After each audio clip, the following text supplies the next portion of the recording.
और आइए आपको सीधे लिए चलते हैं। प्रधानमंत्री नरेंद्र मोदी सोनीपत पहुंच चुके हैं और यहां से उन्हें बागपत जाना।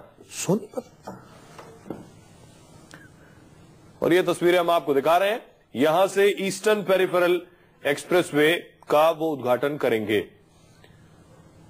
साथ में केंद्रीय परिवहन मंत्री नितिन गडकरी हैं उनके साथ।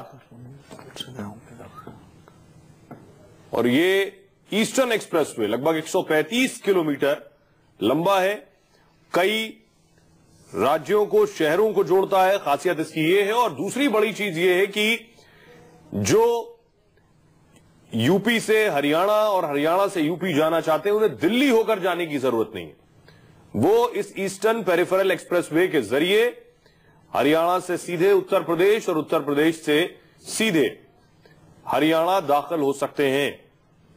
और यहां से इनॉग्रेशन के बाद वो सीधे बागपत में रैली करने जाएंगे। और हमारे साथ बहुत ही खास मेहमान लगातार बने हुए। बीजेपी से सैयद शहनवाज हुसैन साहब, समाजवादी पार्टी से अनुराग भदौरिया और वरिष्ठ पत्रकार स्टूडियो में विनोद अग्निहोत्री साहब हैं। शहनवाज साहब, सवाल यही है जो बात कह रहे थे विनोद अग्निहोत्री जी, बागपत में रैली करेंगे, बेशक कैराना से भी लोग आएंगे और इसका इंपैक्ट पड़ता है, भले ही आप ये कहें कि इसका कोई असर नहीं पड़ता है। और ठीक चुनाव से पहले रैली प्लान करना, यह बेशक विपक्ष जो सवाल उठा रहा है वो जायज है।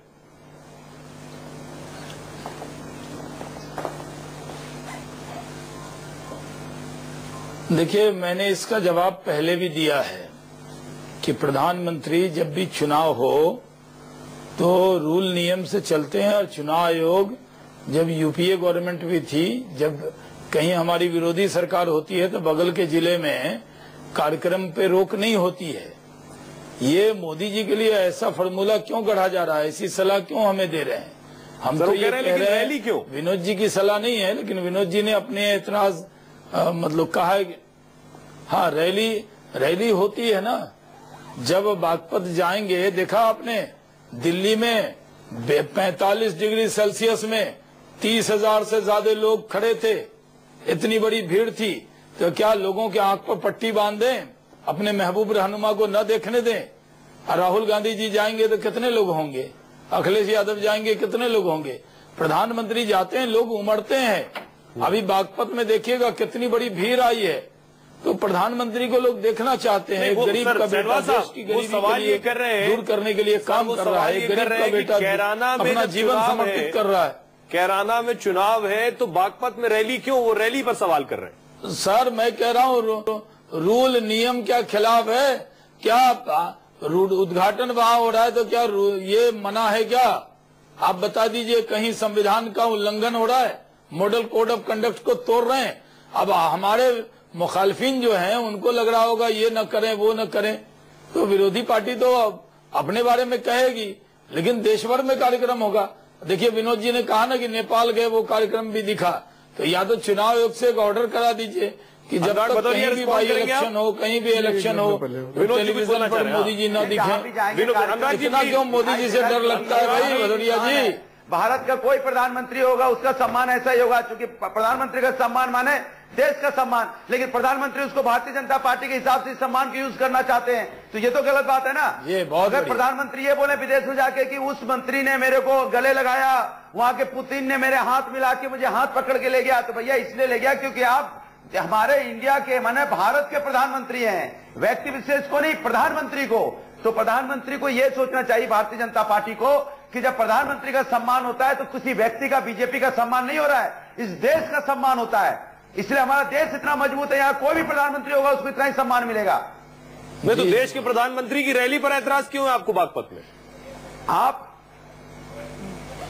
देश के प्रधानमंत्री देश की बात नहीं कर रहे हैं ना, वो भारतीय जनता पार्टी की बात करना चाहते हैं। एक उपचुनाव में मात्र हारने लगे तो उस पर रैली निकालने लगे।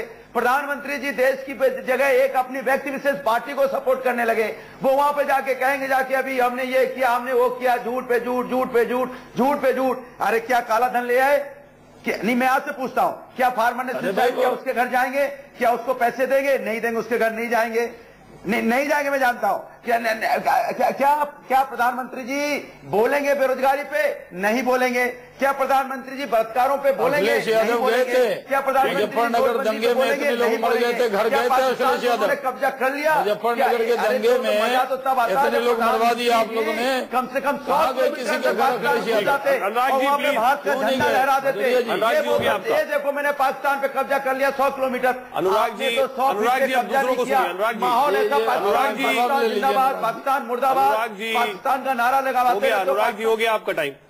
विनोद जी कुछ बोलना चाह रहे हैं? जी नहीं शहनाज भाई, मैं ये कह रहा था, मैं पहले भी कह चुका हूं, आप जब नहीं जुड़े थे, कि कानूनी रूप से नियमों के अनुसार जो प्रधानमंत्री जी का कार्यक्रम है उसमें कहीं कोई गलत नहीं है, क्योंकि चुनाव आयोग में विपक्ष किया था और चुनाव आयोग ने विपक्ष की इस आपत्ति को खारिज कर दिया। निश्चित रूप से बागपत अलग जिला है, कैराना अलग जिले में है, वो शामली जिले में है, तो वो अलग जिले में है। खाली एक राजनीतिक नैतिकता का एक सवाल विपक्ष ने उठाया था और वो उसका फैसला भारतीय जनता पार्टी प्रधानमंत्री जी को करना था, उनको उचित लगा कार्यक्रम करना, तो मुझे कोई एतराज नहीं है व्यक्तिगत रूप से। मुझसे सुहेल ने यह सवाल पूछा था क्या प्रधानमंत्री जी के वहां बोलने का असर पड़ेगा, तो चूंकि प्रधानमंत्री जी की जो लोकप्रियता और जो भाषण शैली है तो उसका असर तो पड़ता ही है। अगर वो कैराना में न बोल करके वो चिकमंगलुरु में बोल रहे होते और लाइव टेलीकास्ट होता तो उसका भी असर पड़ता। तो मेरा कहने का मतलब खाली असर से था, मैं कोई किसी उस पर आपत्ति नहीं जता रहा हूं। शर्मा जी, मैं विनोद जी वही कह रहा हूं, मैं आपके ऊपर नहीं सवाल उठा रहा हूं, मैं आपको कह रहा हूं कि प्रधानमंत्री देश के प्रधानमंत्री भी हैं, वो भारतीय जनता पार्टी के नेता भी हैं। तो जब सरकारी कार्यक्रम में या पार्टी का ही कार्यक्रम, जैसे कल उड़ीसा में सभा की उन्होंने, उड़ीसा में जो भाषण दिया 4 साल पूरे होने पर, वो कैराना के भाइयों बहनों ने सुना होगा कि नहीं? या चुनाव आयोग कह दे कि जब चुनाव होंगे तो social media, Facebook, Twitter, television, चारों तरफ बैन लगा दिया जाएगा, लोगों को अखबार पढ़ने नहीं दिया जाएगा, प्रधानमंत्री बोलेंगे तो अखबार में दिया, ऐसा तो नहीं होता है ना।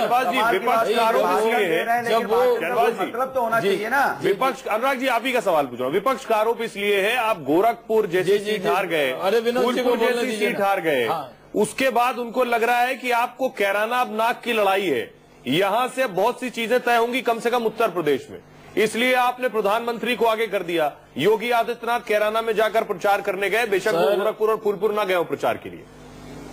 हाँ, मैं आपको जी सैयद साहब, मैं आपको एक जवाब दे दूं। जब कैराना का बाई इलेक्शन नहीं भी ऐलान नहीं हुआ था ना, तभी से ये डेट की प्लानिंग हो गई थी। हम तो चुनाव आयोग को कहते कि नहीं, क्योंकि हम इसको उद्घाटन करने वाले हैं। आज हमारे नितिन जी का जन्मदिन भी है और ये टाइम तो सुप्रीम हो रहा था, पूरा टाइम यही था। कहने के बाद तय हुई, इलेक्शन अनाउंस हो गया तो क्या देश का विकास रोक दें? क्या राजशाही चलेगी क्या? हाँ, मैंने कहा ना कि सुप्रीम कोर्ट ने भी कहा और हम लोगों की भी प्लानिंग थी, देश के पैसे से जो रोड बनी उसका उद्घाटन होगा, मई में पूरा कर लेंगे। क्या शहनवाज जी, इसके मई में मंत्री का जन्मदिन होगा तो मई में पूरा कर लेंगे। अरे भाई भदौरिया जी, कौन सी राजशाही है भाई? नहीं, कौन सी राजशाही है? भदौरिया जी, मैं कहाँ टोकता हूँ आपको? आप मेरे आप मित्र बताइए, हैं। मंत्री का जन्मदिन होगा उसी दिन रोड का उद्घाटन होगा। आप तो लोकतंत्र की बात करते हैं, ये लोकतंत्र है क्या? हमारे पैसे से रोड बनेगी, उद्घाटन मंत्री जी के जन्मदिन के दिन होगा। मैं जवाब दे दूं, इंतजार कीजिए। अगर मान लो 10 दिन पहले बन गया होगा, 10 दिन तक पब्लिक इंतजार करती रही कि रोड बन गया, 10 दिन के बाद भदौरिया जी की जवान आदमी, इनकी आवाज 10 सेकंड। भदौरिया जी जय हो आपकी, आप जब बोलने दीजिए। काश अखिलेश यादव इतना बोलते तो समाजवादी पार्टी का हाल ये ना होता। मैं आपसे कह रहा हूँ, सौभाग्य है कि नितिन जी का जन्मदिन भी है, क्योंकि गोरखपुर उससे जोड़कर नहीं है, नूरपुर का और कैराना करने वाले मंत्री हैं, तो जीती रहे। ये कहा ये कोई जन्मदिन पर उद्घाटन नहीं है।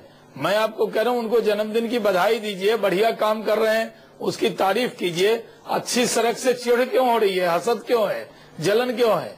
आपने तो फाइटर प्लेन उतार दिया था लखनऊ दिल्ली वाले रोड पर, तब तो हमने एतराज नहीं किया था आपको, और हम रोड बनाए तो आपको बहुत एतराज हो जाता है। हमारे साथ बने रहिए सभी मेहमान। आपने तो एक ही काम किया, एक लखनऊ से दिल्ली आगरा रोड बनाया, पूरे यूपी में कोई काम ही नहीं किया आपने। एक ब्रेक के लिए रुकेंगे और 8 मिनट बाद लौट रहे हैं। उससे पहले क्योंकि प्रधानमंत्री का 12 बजे बागपत में रैली है और इसी बड़ी खबर पर लगातार बने हुए, कहीं मत जाएगा। सवाल यही है लगातार कि क्या एक्सप्रेसवे का रास्ता कैराना की जीत तक जाता है। कुछ ही पलों में लौट रहे हैं।